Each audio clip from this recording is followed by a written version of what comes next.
আজকে আমি তোমাদেরকে দেখাবো কিভাবে এই সুন্দর ল্যান্ডস্কেপটা আঁকলাম। এটা হচ্ছে মাধবপুর লেকের একটা ছবি। ছবিটা আমি স্ক্রিনে দিয়ে দিচ্ছি। এই ছবিটা আমি পেয়েছি ফেসবুক থেকে। তো ছবিটা অনেক সুন্দর ছিল, তাই আঁকতে বসে গেলাম। তো ফার্স্টে একটা রাফ স্কেচ করে নিয়েছি পেন্সিল দিয়ে, তারপরে এখানে একটা ব্লু টোন দিয়ে নিয়েছি। তারপর আস্তে আস্তে কালারগুলো অ্যাপ্লাই করছি। একদম উপরে যে পাহাড়গুলো আছে, পাহাড়ি এলাকা, তারপরে হচ্ছে ঝোপঝাড়গুলো আছে, ওইখানে আমি কালার অ্যাপ্লাই করলাম। তো এখানে কালারটা হচ্ছে টাইটেনিয়াম হোয়াইটের সাথে কিছুটা ব্ল্যাক এবং কোবাল্ট ব্লু।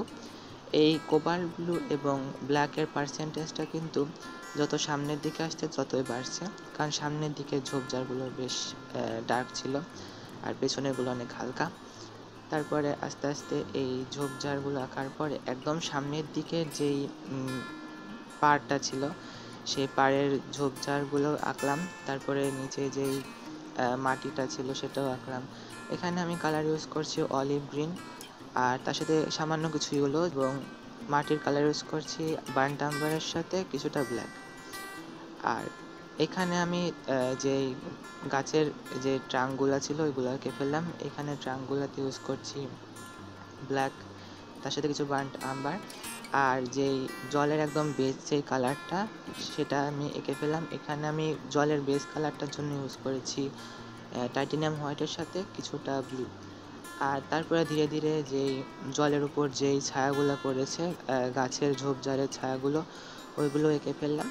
তো এখানে আমি আগে শাপলা ফুলগুলো আঁকছি না, আগে আমি এই যে ঝোপঝাড়ের যে একটা অলিভ গ্রিনের যেই ছায়া পড়েছে সেই ছায়াটা আমি এঁকে ফেললাম।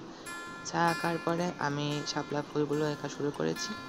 এটা দ্বিতীয় দিনে পেন্টিংটা শুকিয়ে যাওয়ার পরে অনেকটাই কাজ করতে সুবিধা হয়েছে।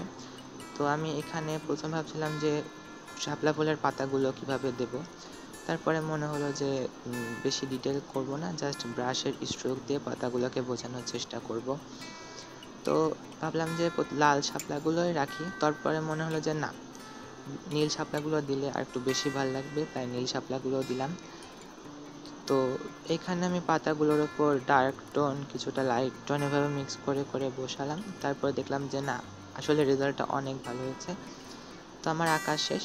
ভিডিওটা কেমন লাগলো অবশ্যই জানাবেন কমেন্ট বক্সে। আর ভালো লাগলে একটা লাইক করে দিবেন। আর যদি ফেসবুক থেকে দেখেন তাহলে পেজটাকে ফলো করে রাখবেন এরকম ভিডিও আরও পাওয়ার জন্য।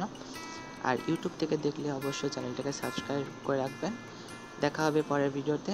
আজকে পর্যন্ত।